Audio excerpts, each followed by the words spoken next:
ಬೀದಿಗೆ ಬಿದ್ಬಿಟ್ಟ. ಅದೇ unity building ಮುಂದೆ ಹವಾಯಿ ಚಪ್ಪಲಿ ಹಾಕೊಂಡು ಅರ್ಕಲ್ ಶರ್ಟ್ ಹಾಕೊಂಡು ಓಡೋರ ಸ್ಥಿತಿ ಬಂದ್ಬಿಡ್ತು. ಜನಸಾಮಾನ್ಯರು ಬ್ಯಾಂಕು ಮತ್ತು ಪೋಸ್ಟ್ ಆಫೀಸ್ ನ ನಂಬೋ ಉದ್ದೇಶ ಏನು ಅಂದ್ರೆ, ಬೇರೆ ಕಡೆ ನಮ್ಗೆ ರಕ್ಷಣೆ ಇಲ್ಲ, ಹಾಗಾಗಿ ಬ್ಯಾಂಕ್ ನಲ್ಲಿ ಪೋಸ್ಟ್ ಆಫೀಸ್ ನಲ್ಲಿ ದುಡ್ಡಿಟ್ರೆ ನಮ್ ಕ್ಷೇಮ, ಕಷ್ಟ ಕಾಲಕ್ಕಾಗುತ್ತೆ ಅಂತ ಐಡಿಯಾ ಇರೋದವ್ರು. ಈಗ ಬೇಲಿನೇ ದ್ವಲಾಮೆ ಇದ್ರೆ ಕಾಂಟ್ರಾಕ್ಟ್ ಎಂಪ್ಲಾಯಿ ಇದೆಲ್ಲ ಮಾಡ್ಸೋದೇ ಹೀಗೆ. ಒನ್ ಡೇ ಇನ್ಚಾರ್ಜ್ ಬರ್ತಾರಲ್ಲ ಅವರು, ಮೊನ್ನೆ ಒಂದಲ್ಲಿ ಮಾಡಿದೀವಿ ನೋಡಿ, ಅಸಿಸ್ಟೆಂಟ್ ಮ್ಯಾನೇಜರ್. ಏನು ಅದೇನು ₹1-2 ಅಲ್ಲ, ಕ್ಯಾಶ್ ಹೋಯ್ತು. ಅದ್ರ ಜೊತೆಗೆ 391 ಗೋಲ್ಡ್ ಪ್ಯಾಕೆಟ್ಸ್ ಅಂತೆ. ಅಂದ್ರೆ ಅವ್ರದ್ದು ಬ್ಯಾಂಗಲ್ಸು ಅವೆಲ್ಲ ಇಸ್ಕೊಂಡು ಗೋಲ್ಡ್ ಲೋನ್ ಅಂತ ಕೊಟ್ಟಿರ್ತಾರಲ್ಲ, ಅದು ಹೊರಟೋಗಿದೆ. ಅಂಡ್ ಇದು simple thing is, main door ನ ಗ್ಯಾಸ್ ಕಟರ್ ನಲ್ಲಿ ಕಟ್ ಮಾಡಿದ್ದಾರೆ, ಐರನ್ ಸೇಫ್ ನ ಗ್ಯಾಸ್ ಕಟರ್ ಅಲ್ಲಿ ಕಟ್ ಮಾಡಿದ್ದಾರೆ. ಬೆಳಗ್ಗೆ ಯಾರೋ ಗ್ರಾಹಕರು ಹೋಗಿ ಹೇಳೋದಂತೆ, ಸೆಕ್ಯೂರಿಟಿ ಇಲ್ಲ, ಅದಕ್ಕೆ ಅಲಾರಂ ಇಲ್ಲ, CCTV ಇಲ್ಲ, ಥರ್ಮಲ್ ಅಲಾರಂ ಅಂತ ಹಾಕಿರ್ತಾರೆ. ಥರ್ಮಲ್ ಅಲಾರಂ ಅಂತಂದ್ರೆ ರೆಗ್ಯುಲರ್ ಅಲಾರಂ ನಲ್ಲಿ ಬರೇ ಫೋಟೋ ಸೆನ್ಸಿಟಿವ್ ಇರುತ್ತೆ. ಥರ್ಮಲ್ ಅಲಾರಂ ಅಲ್ಲಿ ಒಂದು ಟೆಂಪರೇಚರ್ ಇರುತ್ತೆ, ಆ ಟೆಂಪರೇಚರ್ ಸಂಬಂಧಪಟ್ಟ ಹಾಗೆ ವ್ಯತ್ಯಾಸ ಆಗುತ್ತೆ. That is by any human being R any animal passing through that place.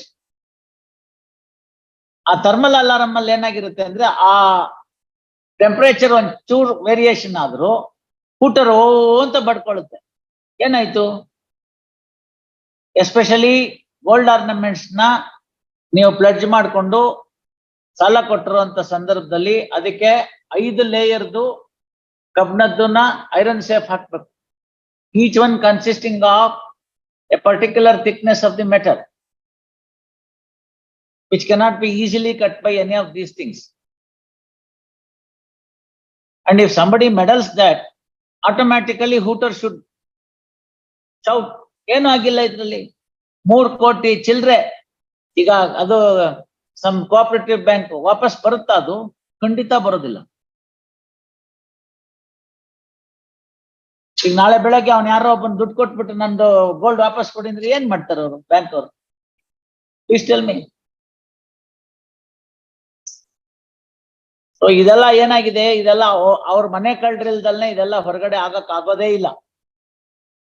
ಅವತ್ತೇ ಈ ಮ್ಯಾನೇಜರ್ಗೆ ರಜಾ, ಅವತ್ತೇ ಅಸಿಸ್ಟೆಂಟ್ ಮ್ಯಾನೇಜರು, ಅವತ್ತೇ ಸಾಯಂಕಾಲ, ಅವತ್ ಸಾಯಂಕಾಲನೇ ಮ್ಯಾನೇಜರ್ ಇಲ್ಲ ಅಂತ ಗೊತ್ತಿದೆ. ಯಾರು ಹೇಳ್ಬೇಕು ಇವೆಲ್ಲ? ಅವತ್ತೇ ಕಳ್ರು ಬಂದಾರೆ, ಲಾರಿಲ್ ಬಂದಿದ್ದಾರೆ ಕಳ್ರು. ಇವೆಲ್ಲ ಏನಾಗತ್ತೆ ಅಂತಂದ್ರೆ, ಒಂದು ದಿನದ ಇದೆಲ್ಲ ಇದು. ಯಾರೋ ಬಂದ್ರು, ಏನೋ ಕಳ್ತನ ಮಾಡಿದ್ರು, ಮನೇಲಿ ಹೋದ್ರು, ನೋಡಿದ್ರು ಅನ್ನೋದಲ್ಲ. ಇಂಜಿನಿಯರ್ಡ್ ಕ್ರೈಮ್ಸ್ ಇವೆಲ್ಲ. ಆ ಇಂಜಿನಿಯರ್ಡ್ ಕ್ರೈಮ್ಸ್ ನಲ್ಲಿ ಒಳಗಡೆ ಇರೋರು ಸಾಥ್ ಕೊಡದೇ ಇದ್ರೆ ಇದೆಲ್ಲ ಆಗೋದೇ ಇಲ್ಲ. ಇವಾಗ ಬಾಂಡ್ ನ ಇವರು ಕಾಂಟ್ರಾಕ್ಟ್ ಎಂಪ್ಲಾಯಿ ತನ್ನ ಮನೆಗೆ ಇಟ್ಕೊಂಡಿದ್ದಾಳೆ 9 bond worth 96 lakhs, little less than a crore ಅಂದ್ರೆ what is the intention? What is the intention? Please tell me. No, you are all ನೋಡಿ, ನಾನು ಕೆಲವು ವಿಷಯಗಳಲ್ಲಿ ನಾನು ಅದಕ್ಕೆ ಹೇಳ್ತೀನಿ, ತಾವು ಹೇಳಿದ್ದಕ್ಕೆ ನಾನು ಹೇಳ್ತಾ ಇದ್ದೀನಿ. ಫೇರ್ ಆಗಿ ತಾವು ಹೇಳಿದಿರಿ, ಅವ್ರು ಹಾಕ್ಲಿ. ಆ ಇನ್ನೊಬ್ರದ್ದು ಏನ್ ತಾಪತ್ರ ಇತ್ತು, ಪಾಪ ಗರ್ಭಿಣಿ, ಇನ್ನಲ್ಲಿ ಕೂತ್ಕೊಂಡು ಜೈಲಿನಲ್ಲಿ ಆರೈಕೆ ಇಲ್ಲ, ಮತ್ತೊಂದೇನೋ ಮಗ್ದೊಂದು ಆಗ್ಬಿಡ್ಬಾರ್ದು ಅನ್ನೋ ಒಂದು ಅಲ್ಲಿ ಬರ್ದಿದ್ದೀನಿ ಅದನ್ನ, ಓನ್ಲಿ ಆನ್ ದಟ್ ಗ್ರೌಂಡ್ ಅಂತ, ಬೇರೆ ಇನ್ನೇನು ಇಲ್ಲ. ಸೊ ಅದಕ್ಕೇನೋ ಅಯ್ಯೋ ಅಂದಿದ್ದಾಯ್ತು. ಇವಾಗೆಲ್ಲ ಏನಾಗಿದೆ, ಪಾಪದ ದುಡ್ಡು ಅಲ್ವಾ ಶಾಂತಿ ಅವ್ರೆ? ಮತ್ತೆ ಅವ್ರು ಯಾರೋ ಪಾಪ ಇಟ್ರು LIC ಬಾಂಡ್ ಇದ್ದು ಏನಾಗಬೇಕು? No, you are right. You are fair to the court. I am not saying anything else. ಅದಿಲ್ಲದೆ ಇದ್ರು ಕೂಡ ಅಲ್ಲಿ ಸಿಕ್ಕುತ್ತೆ ನಮ್ಗೆ ಪೊಲೀಸ್ ರೆಕಾರ್ಡ್ಸ್ ನಲ್ಲಿ.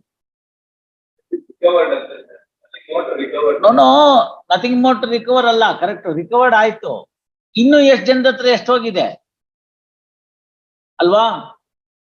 I have not seen that fellow, that chartered accountant walking with the rubber slippers, Hawaii chappals on the road. ಹೆಸರೇನೋ ಇತ್ತು, ಗುರುಮೂರ್ತಿ ಅಂತಲೋ ಏನೋ, some such fellow. Ordinary ಎಲ್ಲೋ ಯಾವ್ದೋ ಚಾರ್ಟರ್ಡ್ ಅಕೌಂಟೆಂಟ್ ಆಫೀಸ್ ನಲ್ಲಿ ಅಸಿಸ್ಟೆಂಟ್ ಆಗಿದ್ದ, ₹100 ತಕೊಂಡು ರಿಟರ್ನ್ ಫೈಲ್ ಮಾಡೋದು. ಒಂದ್ fine day ಅವನ ತಲೆಗೆ ಬಂದ್ಬಿಡ್ತು ಮೋಸ ಮಾಡೋದು ಹೆಂಗೆ ಅಂತ. He hired a very big space next to that our senior counsel A.N. Jairam's office, somewhere there in that Unity buildings. Managing directors of the non-banking finance company to take appointment and stand in the queue to get the business from this fellow. Look at the scenario.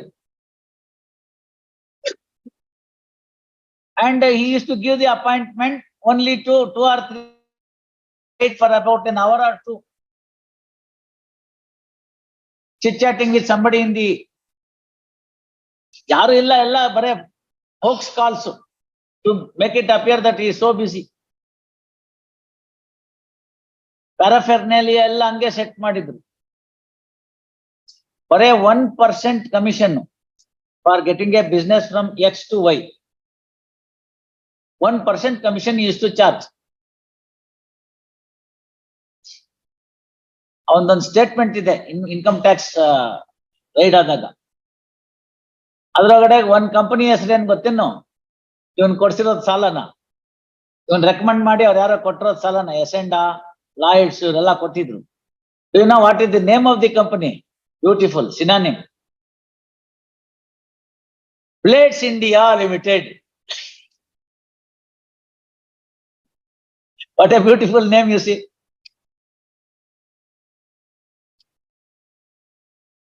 One, I'm sorry to say, very highest position ಅಲ್ಲಿ Indian ಇದ್ರೊಳಗಡೆಗೆ ಇದ್ದಂತವ್ರ ಮೊಮ್ಮಗ ಅವನು. ಹೆಸರೆಲ್ಲ ಯಾಕೆ ಸುಮ್ನೆ ಪಾಪ, ಅವರೆಲ್ಲ ಆಗೋಗಿದ್ದಾರೆ. ಅವ್ರ ಮೊಮ್ಮಗ ಅವನ company managing director, Rajajinagar industrial town ಅಲ್ಲಿ ಅಂತ. ಅವರು ಪಾಪ ಕೊಟ್ಬಿಟ್ಟಿದ್ದಾರೆ ದುಡ್ಡು, ಇಲ್ಲೂ ಏನು ಇಲ್ಲ. ನಾನು ಅದ್ರದ್ದು ಸೈಜ್ ಆಫ್ ದಿ ಎಕ್ವಿಪ್ಮೆಂಟ್ ನೋಡಿದ್ರೆ ಒಂದು 2 ಎಕರೆ ಜಮೀನ್ ಬೇಕಾಗುತ್ತೆ ಅದನ್ನ ಇನ್ಸ್ಟಾಲ್ ಮಾಡ್ಲಿಕ್ಕೆ. ಇವ್ರು ಕೊಟ್ಟಿರ್ತಕ್ಕಂಥ ಸೈಜ್ ಇರ್ತಕ್ಕಂಥ ಎಕ್ವಿಪ್ಮೆಂಟ್ ನ ಕಳಿಸ್ತೀವಿ ನಾವು, ಹೋಗಿ ನೋಡ್ಕೊಂಬ ಹೋಗು ಅಂತ ನಮ್ಮ ಇವ್ರಿಗೆ ಟೀಮ್ಗೆ. ಹೋದ್ರು ಅವರು, ಎಷ್ಟಿದ್ಯಪ್ಪ ಅಂತ. ಸರ್ ಒಂದು ಎಸ್ಟಾಬ್ಲಿಷ್ಮೆಂಟ್ ಏನೋ ಇದೆ, ಎಲ್ಲಾ ಸೇರಿದ್ರು ಒಂದು 100/150 ಆಗಲ್ಲ, ಇನ್ಕ್ಲೂಡಿಂಗ್ ದಿ ಸೆಕ್ಯೂರಿಟಿ ಪೋಸ್ಟ್ ಅಷ್ಟೇ ಇರೋದು. ನಾನು ಮೊದ್ಲೇ ಅವ್ನ್ಗೆ ಹೇಳಿದ್ರೆ ಏನಿರುತ್ತೆ ನೋಡ್ಕೊಂಬ ಅಂದ್ರೆ, ಅವ್ನು 2 ಎಕರೆ ಇದೆ ಅಂತ ಬರ್ಬಿಡೋನು. ಅದಕ್ಕೆ ಫಸ್ಟ್ ಹೋಗಿ ಎಷ್ಟಿದೆ ಸೈಜ್ ಅವ್ರದ್ದು ನೋಡ್ಕೊಂಬ ಅಂತ ಅಷ್ಟೇ ಕೇಳಿದೆ. ಈ ಎಕ್ವಿಪ್ಮೆಂಟ್ ಇದೆಯಾ ಅಂತ ಕೇಳೋದ್ ಬೇಡ. ನೋಡ್ಕೊಂಡ್ ಬಂದಾದ್ಮೇಲೆ I simply filed a suit for recovery of that repossession of that equipment. Appointed a counsel like our friend Manjunath. ಕೋರ್ಟ್ನವ್ರು ಅಪಾಯಿಂಟ್ ಮಾಡಿದ್ರು. ಮಂಜುನಾಥ್ ಹೋಗಿ ಈ ಜಾಗ ನೋಡ್ಕೊಂಡ್ ಬಂದು ಅದಿದೆಯಾ ಇಲ್ವಾ ಹೇಳಿ ಅಂತ. ಮಂಜುನಾಥ್ ಹೋದ್ರು, ಅಲ್ಲಿ ಇಲ್ಲ ಅಂತ ಬರೆದ್ರು. 409 ಜಡದ್ ಬಿಟ್ಬಿಟ್ವಿ, ಮುಗಿದೋಯ್ತು ಅಲ್ಲಿಗೆ. ಎಲ್ಲದಕ್ಕೂ ಡಾಕ್ಯುಮೆಂಟ್ ಇದೆಯಲ್ಲ, ಬ್ಯಾಂಕ್ ಅವ್ರು ಕೊಟ್ಟಿದ್ದಾರೆ, ಬ್ಯಾಂಕ್ ಅವ್ನು ಇನ್ಸ್ಪೆಕ್ಟ್ ಮಾಡಿದಾನೆ. ಹೌದು, ಅಲ್ಲಿ ಇನ್ಸ್ಟಾಲೇಷನ್ ಸರ್ಟಿಫಿಕೇಟ್ ಇದೆ, ಲಾರಿ ರೆಸಿಟ್ ಇದೆ, ಮೂವ್ಮೆಂಟ್ಗೆಲ್ಲ ಇದೆ, ಸಿ ಫಾರಮ್ಸ್ ಇದೆ. ಇದು ಬಾವಿ ಕಳೆದಿದೆ. ಹಿಂದೆ ಒಂದು ಬಾವಿ ಕಳೆದಿದೆ ಅಂತ ನಾಟಕ ಬಂದಿತ್ತಲ್ಲ, ಅದೇ ತರದ್ದೇ ಇದು. ಎಲ್ಲ ಡಾಕ್ಯುಮೆಂಟ್ಸ್ ಮೇಲಿದೆ, ಕೊಡಿ ಅಂತ ಹಿಡ್ದಾಕ್ಬೇಕು. I think my client is the only person who could recover the money from that fellow, none else. ಅವನ್ಗೆ ನೋಡಿ ಅದೇ ಮುಳುವಾಯ್ತು. ಶಿಶುಪಾಲಂಗೆ 101ನೇ ಪಾಪಕ್ಕೆ ಕಾಯ್ತಾ ಇದ್ನಲ್ಲ ಕೃಷ್ಣ, ಹಂಗೆ ಬ್ಲೇಡ್ಸ್ ಇಂಡಿಯಾ ಅದೇ ಮುಳುವಾಯ್ತು. ಅವ್ನು IT ರೈಡ್ ಆಯ್ತು, ತಾಪತ್ರೆ ಆಯ್ತು, ಡಾಕ್ಯುಮೆಂಟ್ ಸಿಕ್ತು, ಎಲ್ಲ ಆಯ್ತು. ಬೀದಿಗೆ ಬಿದ್ಬಿಟ್ಟ.